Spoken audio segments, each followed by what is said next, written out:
Day on democracy at home and abroad. We are looking at the way that China has interfered in democratic processes and the information environment in Taiwan, but not just Taiwan, in democracies around the world and in countries that are not democracies. And as of 2022, there is almost no country that has not been touched by China's economic coercion, its disinformation operations, its cyber operations. So today we'll be looking at what China is doing and how like-minded countries, how democracies can work together to push back against China and other rising nations with rising authoritarianism, most importantly right now, Russia. So first of all, I will have each of our panelists give a brief opening remarks, and then I will open up the conversation with some questions of my own, and I look forward to incorporating your questions as well. So now we will begin with Foreign Minister Wu. Well, thank you very much for inviting me to this very important forum, especially talking about democracy home and abroad. Taiwan is a democracy, there's no doubt about it. If you look at all the indicators coming from the very notable institutions, Taiwan is a well-established democracy. But at the same time, we are also seeing that Taiwan democracy has been under threat, under the Chinese threat, military threat, or diplomatic isolation, and also the infiltration, as what Bentley said a little bit earlier, by infiltrating into our society, by hybrid threat, by cyber attack, or by cognitive warfare. And all these are designed to undermine Taiwan's democracy. And the way I see the world situation is that this is a confrontation in between democracy on the one hand and authoritarianism on the other. And I think the authoritarianism is making its way out to the wide Pacific, and not only in the Pacific, but also in Southeast Asia, in Africa, and South America. And this is a trend that the fellow democracies need to pay attention to. And Taiwan happens to be another focal point other than the war in Ukraine. And we hope that we can get as many people to understand our situation so that we can continue to protect the democracy that we have fought so hard to establish. After all, democracy is something that is deep in our belief system, and we don't want anything or anybody or any country to take it away from us. And we have the determination to defend our own democracy, and we are prepared to defend our democracy. But at the same time, we need friends, and we need fellow democracies to pay attention to the situation Taiwan is in and to provide support for Taiwan as a democracy. Thank you. Thank you so much, Foreign Minister. Senator Murphy, I'll turn to you. Well, I really appreciate the chance to have this conversation today, and wonderful to be with you, Mr. Minister. Listen, we share the concerns that you've raised about needing to support both American democracy and democracy of our partners at this moment of great threat. And it's no secret that right now, there is really a crisis of faith amongst those who live both in European democracies and in the United States. We had a convention last weekend in Texas of Republican activists in which they voted for a platform that calls for the end of direct election of the governor of Texas.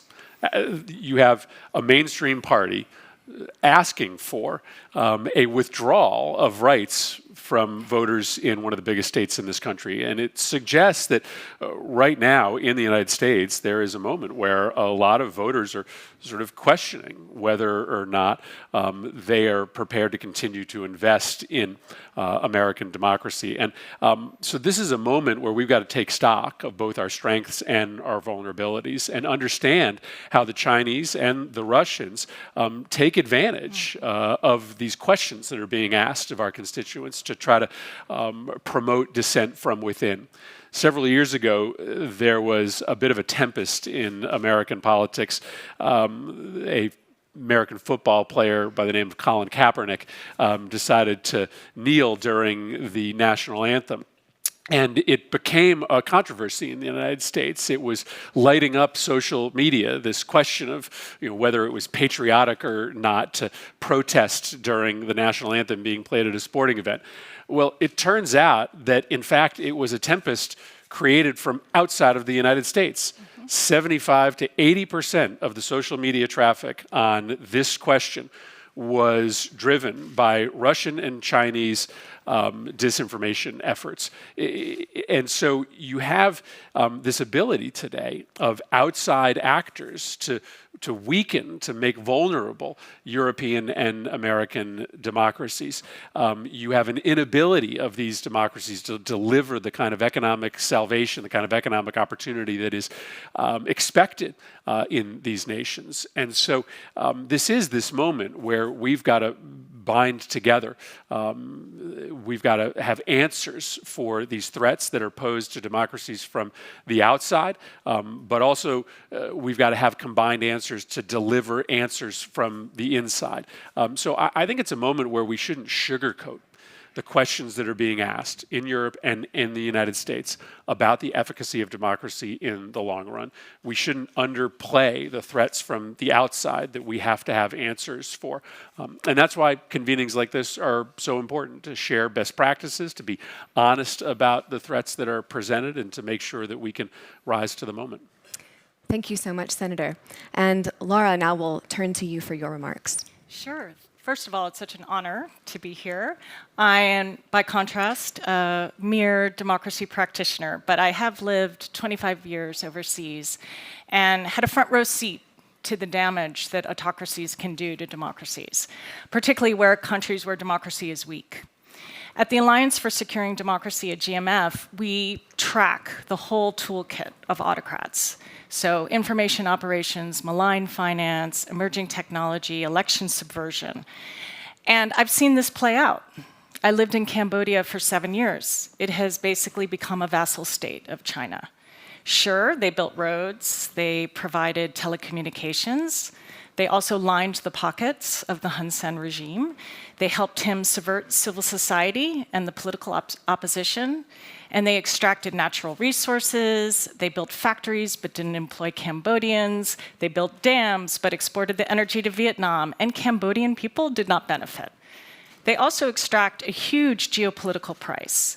So Uyghurs who ended up in Phnom Penh were immediately sent back to Beijing. China also demands Cambodia's loyalty in the United Nations. So, we have to understand that democracy and the strength of our democracy is really also the solution. So Cambodia has a weak democracy, they were more vulnerable. I also lived in Indonesia, where it's slightly stronger democracy. And the things that they have in place are sort of the keys to our future. So parliamentary oversight, a strong civil society and media, and opposition to advocate for export and import controls, and sanctions, and transparency to make sure that people that are investing in the country are following due diligence. And these are the kind of things that can protect us. And just to second what the senator said, we are our own worst enemy in terms of making ourselves vulnerable. If our own countries have weakened democratic resilience, if we have autocrats on our own ballots, and we are a victim of sort of disinformation poison, then we make their work very, very easy for them. Thank you so much for that. I'm going to launch right into our conversation portion, and I want to start with a question that has been on the front of anyone's mind who pays attention to China, and that is as Ukraine is to Russia, as Taiwan is to China, what has Taiwan learned from Russia's invasion of Ukraine? I guess this is a question that I need to explore. And in fact, Taiwan has been exploring this question in an in-depth way. We try to learn as much as possible from this war so that Taiwan can be better prepared if another authoritarian country, that is China, wants to launch a war against Taiwan. I think there are several things we have been learning The first is how we can understand more about this authoritarian country. And another thing is how we can learn from the war itself so that Taiwan can be better prepared.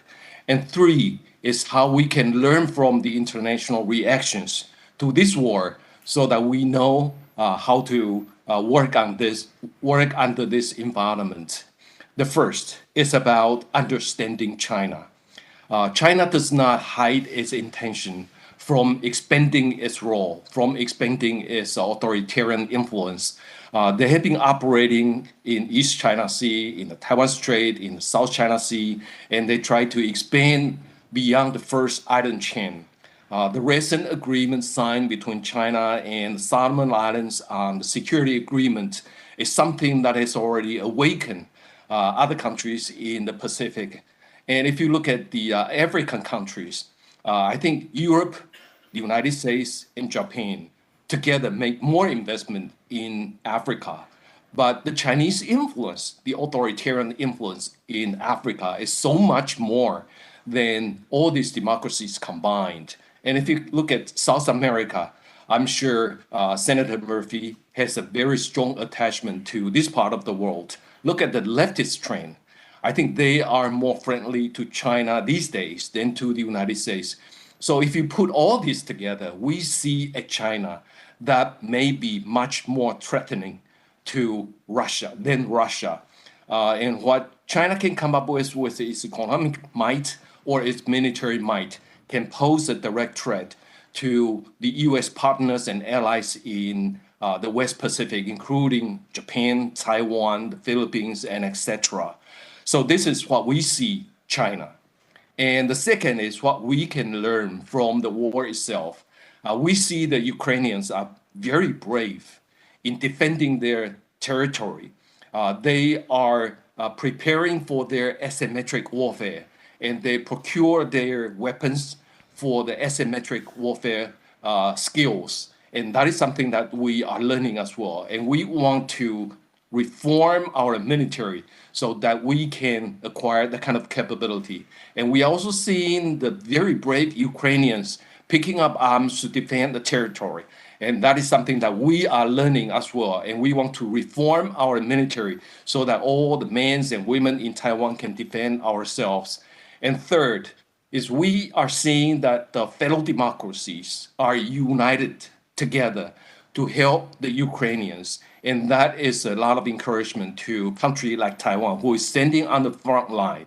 And under this environment, we want to improve our relations with fellow democracies so that they can understand Taiwan more and can show support to Taiwan when we need it.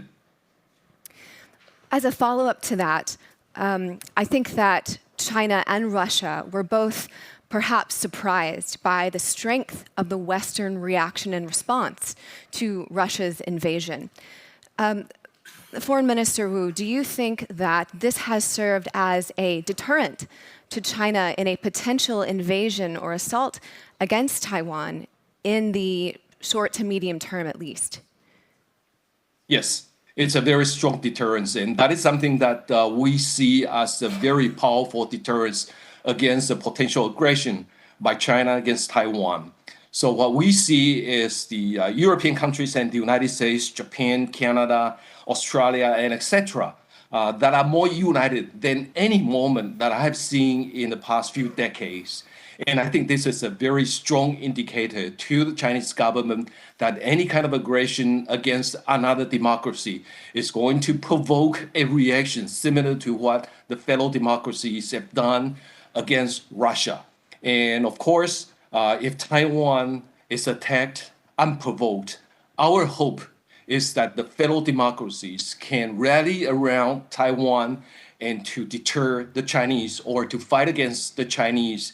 And so far, we have been discussing with the U.S. government to see how we can reach this goal so that there are more democracies can find Taiwan as a force for good and worth supporting. Thank you. Senator Murphy, one thing that has been fairly constant, I would say surprisingly, over the past 5 years is that bipartisanship in the US, which is an endangered species perhaps, has remained constant, fairly constant regarding China and the threat that China poses not just to US national interests, but to democracy at large. Why does there remain such a strong bipartisanship? And what would you say are the main goals that members of Congress have in terms of US-China relations and the transatlantic China relationship? Well, it's a good point. For as much as we fight over in the United States Congress, there is, frankly, a growing consensus, and I credit Senator Risch in part for helping to develop this consensus around U.S. policy towards China. We passed in the United States Senate an extraordinary piece of legislation late last year. We call it our Competitiveness Bill, but it is a piece of legislation that finally understands that there is no way for the United States to compete with China without a domestic industrial policy, that we are going to have a deeper integration of public and private sector in order to compete with China's strategy of midwifing technologies domestically through subsidy and direct integration of the public and private sector, and then unleashing them on the world at a cost that the private sector cannot compete with. And so in our legislation, we seek to first build that public-private partnership around the microchip industry to say that it is just mission critical for the United States to be able to have that capability here in the United States, to be able to own it in the long run. And we were able to do that with Democratic and Republican support. This is something that Republicans have been generally anathema to, big public sector investment in traditionally private sector industries. But this model is going to have to be expanded to look at, advanced battery technology, artificial intelligence, all of the sort of world-dominating technologies of the next 50 years that China is seeking to monopolize. And we've got to do this in consultation and coordination with Europe. It doesn't make sense for the United States alone to have a microchip strategy. We should be doing that together with the European Union. And I would argue that towards the question you posed first to the minister, that as we learn lessons from Russia and Ukraine, one of them is that we did not unwind the West's dependence on Russia in anticipation of this conflict. Russia made a bet that we needed them more than they needed us. And you have seen their oil revenues continue to spike because in the short run, Europe couldn't unlock itself from that dependence.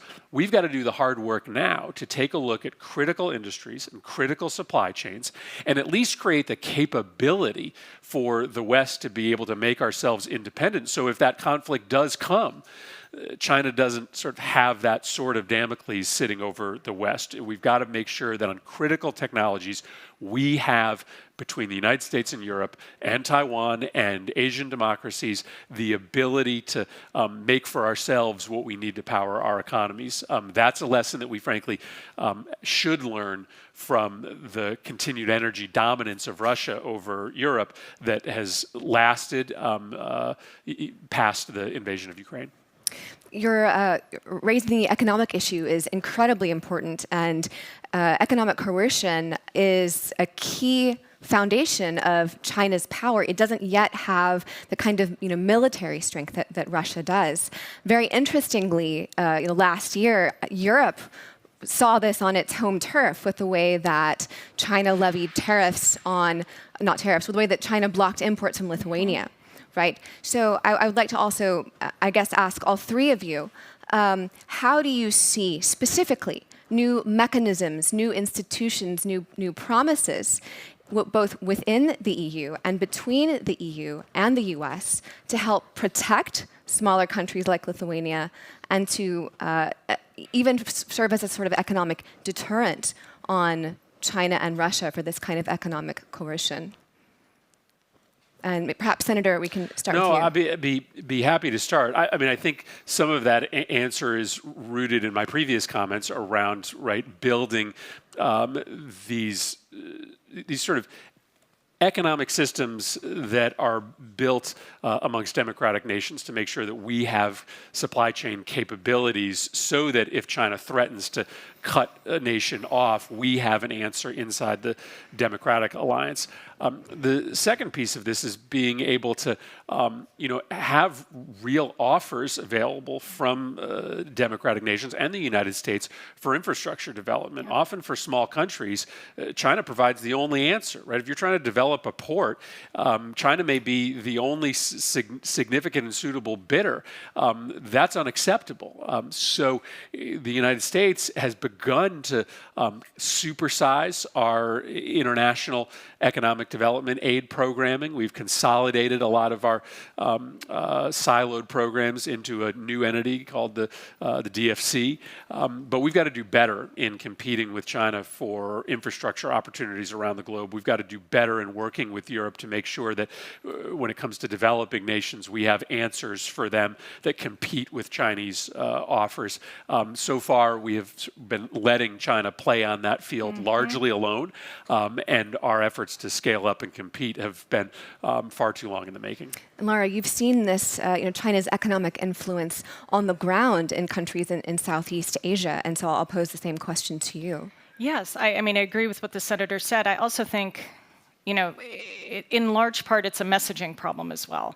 And just if I could pick up on one of the minister's points, is understanding the difference in objectives between different autocratic actors. So they share some. So Russia and China both, for example, want to undermine democracy and, point out Western hypocrisy, et cetera. Russia's more into throwing chaos and sort of sowing distrust and conflict, whereas the minister said China has a very long-term objective and geopolitical goals. And one of that is to establish an alternative global governance order and to establish these economic and diplomatic dependencies. So I think that they are winning, in a way, a war of narratives as well, because they sell themselves as, we provide economic development with no strings attached. We are not going to talk to you about human rights or your democracy credentials. Of course, they have enormous strings, as I just outlined in what I experienced living in Thailand and Cambodia and even the country Georgia, where they have a deputy minister on the payroll of a Chinese company and are building out the port and didn't participate in competitive bidding.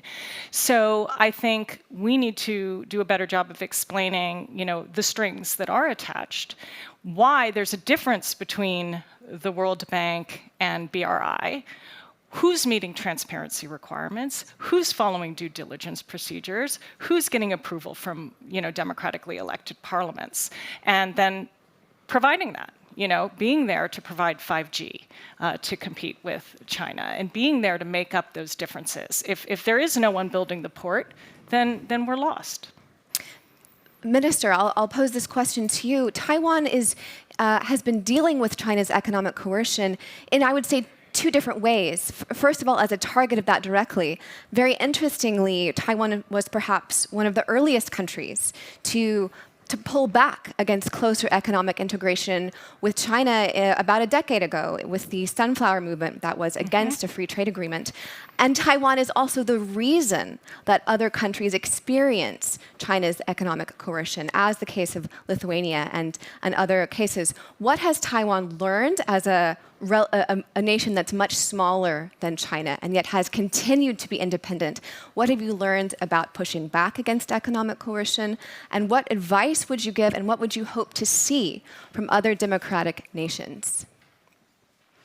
This is a very good question, but I don't know whether I have a good answer for it. If you look at economic dependency, many people would describe that Taiwan's economy seems to be highly dependent on the Chinese economy.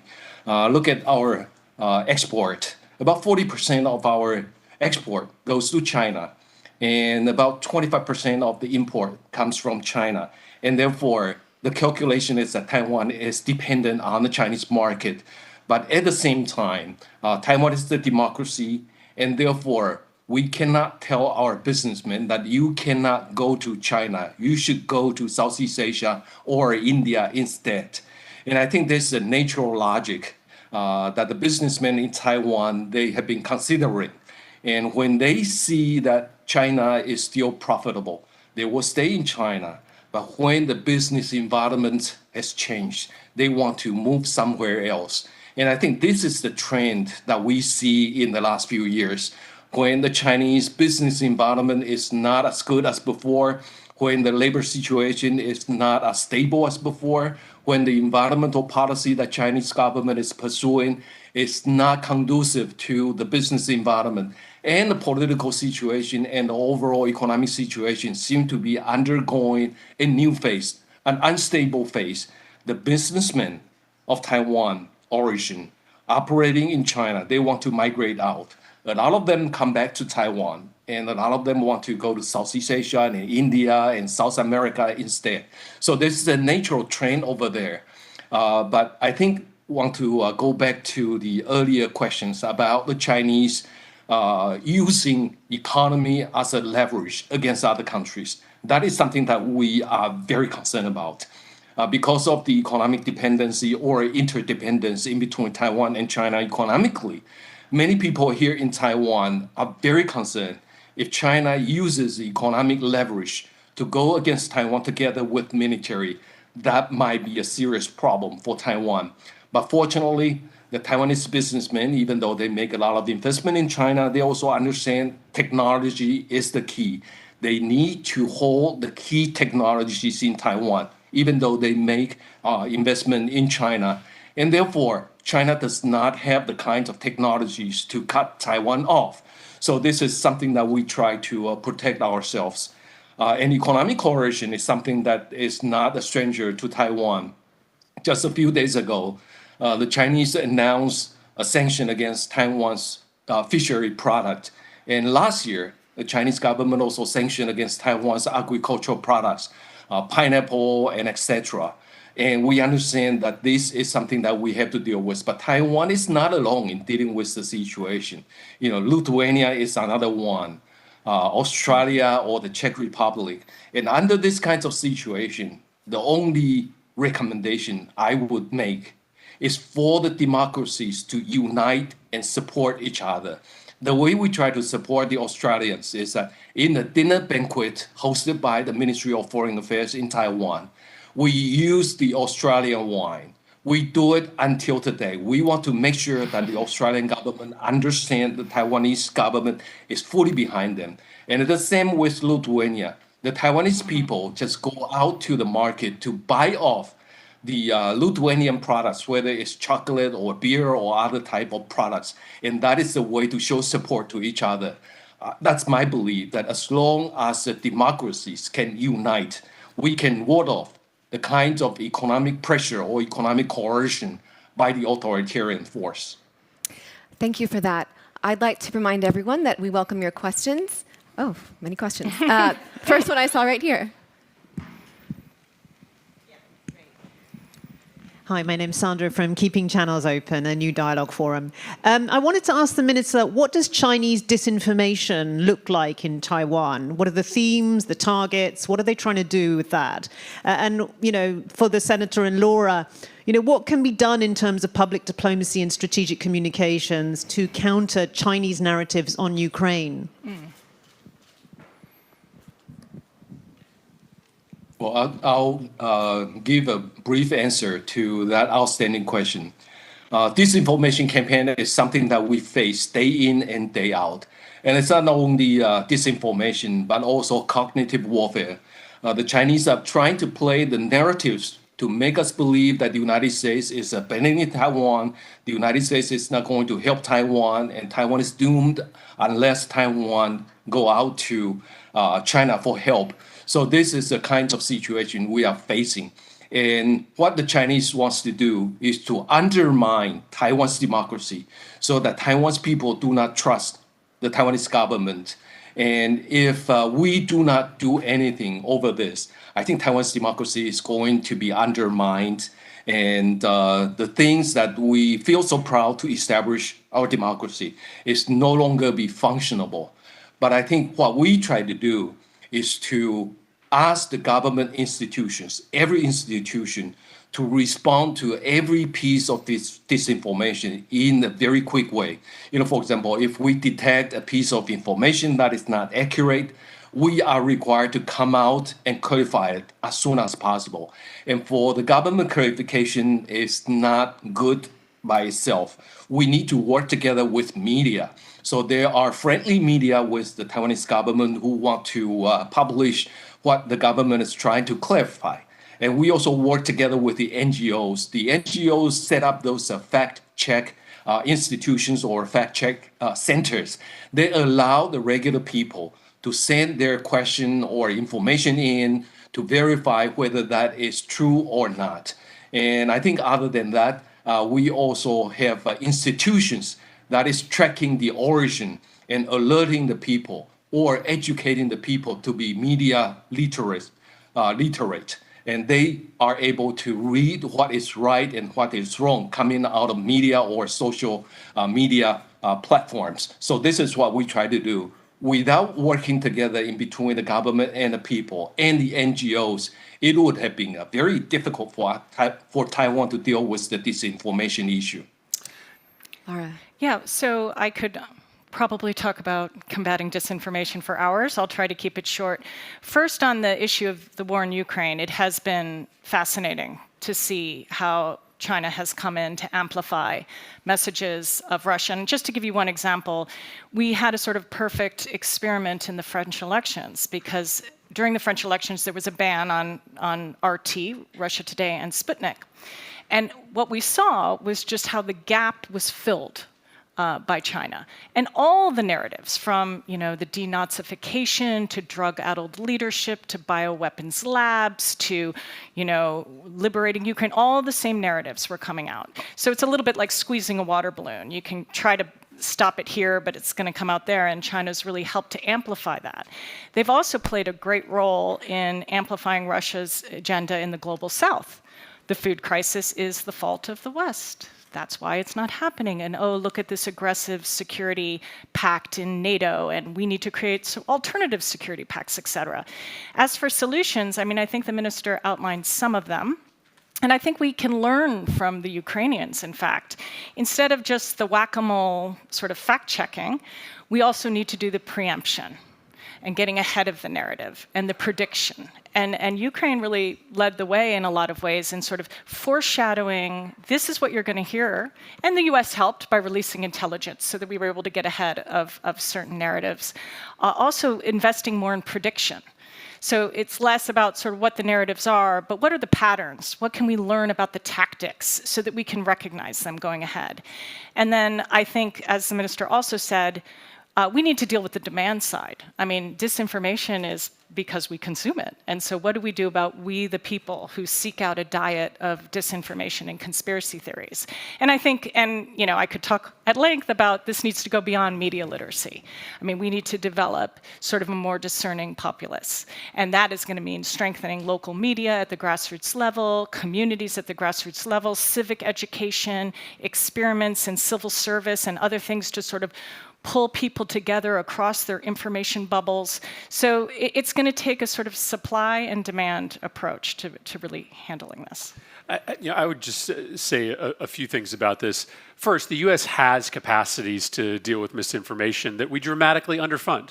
We make a decision to fight this battle with one hand tied behind our back.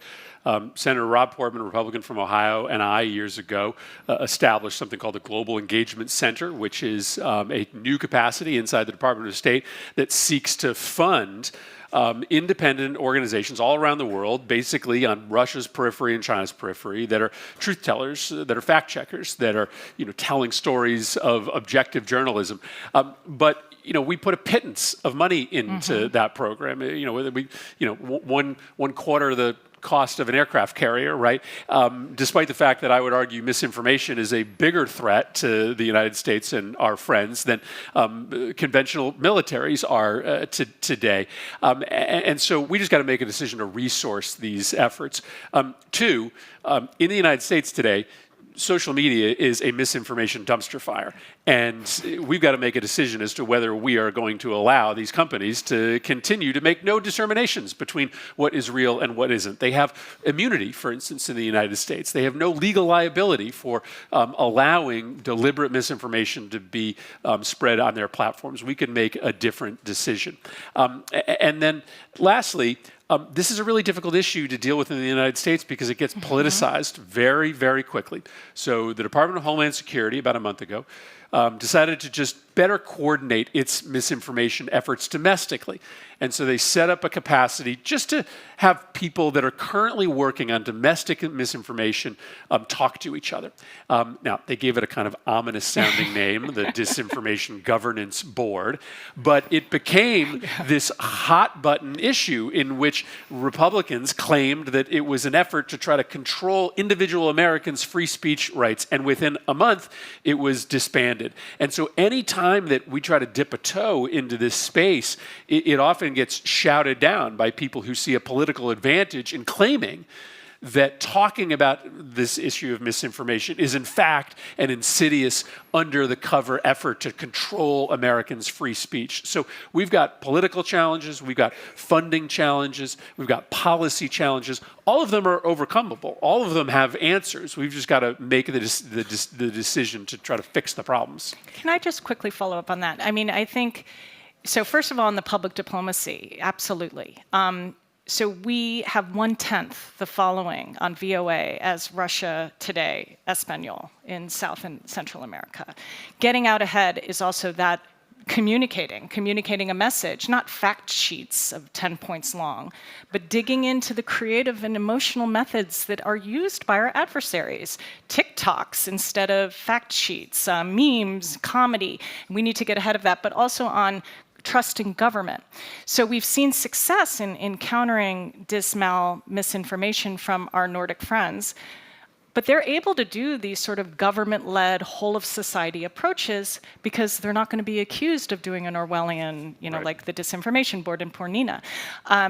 So unfortunately, for government to take the lead on these things, there has to be sort of less polarization, more trust and faith in government. So it puts countries like the US at a slight disadvantage for some of this.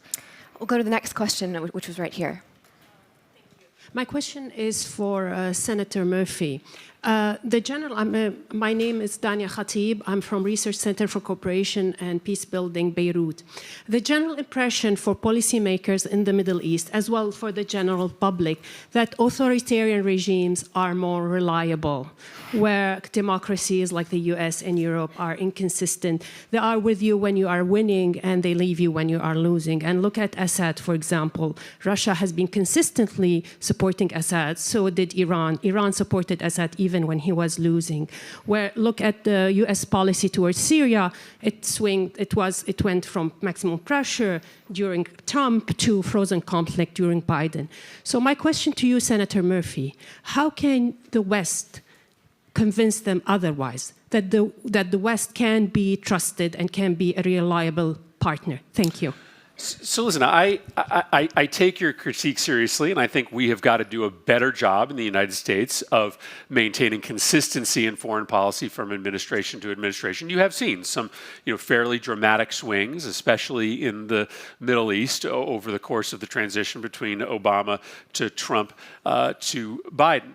At the same time, that is what comes with democracy and self-determination, right? The people get a say. And so if you want to align yourself with a democracy, you're going to have to understand that there may be swings in policy, because ultimately that is the result of voters getting to make different decisions. But we also have to do a better job of explaining how some things, especially in the Middle East, continue from administration to administration, despite the fact that the people of Lebanon may believe that Hezbollah provides more support and Iran provides more support to them in the United States. That is in fact not true. The United States remains the #1 humanitarian donor in Lebanon, but we are out-messaged by countries that are able to essentially cement themselves as the hand that is feeding, when the United States taxpayers are actually doing much more. So there are pieces pieces of our policy in the region, like our humanitarian commitment, that frankly have not had radical changes, and we've got to do a better job of I think we have time for maybe one more question. Timothy Gartnage, Oxford University. First of all, Senator, thank you so much for your very frank opening remarks about the state of American democracy. I think self-criticism, the capacity for self-criticism, is one of the great strengths of democracy. My question is this: what do we do about the world's largest democracy, India, where in large part, not entirely, but in large part, people are essentially supporting the Russian side on the war in Ukraine, not just because of Russian weapons, but simply impervious to what seems to me the obvious point that the Ukrainians are fighting a war of independence against the Russian Raj. Yeah. Well, I mean, I'll be happy to start. I think what's important for us is to sort of show India a future for them that allows them to be more deeply integrated with the United States and other partners. And so a continued investment in the Quad and building out the Quad's capabilities and perhaps membership beyond a sort of simple defense and security alliance, I hope gives the Indian government confidence that they will be able to find more security and economic partners amongst the community of democracies. Obviously, right now, India's got a great deal in that they are getting a pretty underpriced asset in energy exports from Russia, given the lack of available outlets for Russia and Europe and the United States today. And we're going to try to help India sort of manage through that opportunity without overinflating the value to Russia. But I think India will be able to see, as we grow the capabilities of the Quad, as we continue to deepen the U.S.-India relationship, the value of this deepening partnership, but there's still a lot of work to do there. Do the other two panelists have any final remarks you'd like to make on that question, or others? Well, okay. Well, certainly, just quickly to add, I mean, India is something that concerns us from a democracy point of view as well. And it also points out that this democracies, autocracies divide isn't always perfect, right? We assume, for example, I mean, Singapore joined the sanctions. They're not a democracy. India, we rely on to be our democratic partner in the Indo-Pacific, and yet have rising illiberal populism in the country within. So I do agree with the senator that we need to sort of make the case, particularly since India has also taken the lead on sort of a new non-aligned movement and what that would mean for sort of global order. So I think pulling close, showing the benefits, building the sort of democracy community will be important.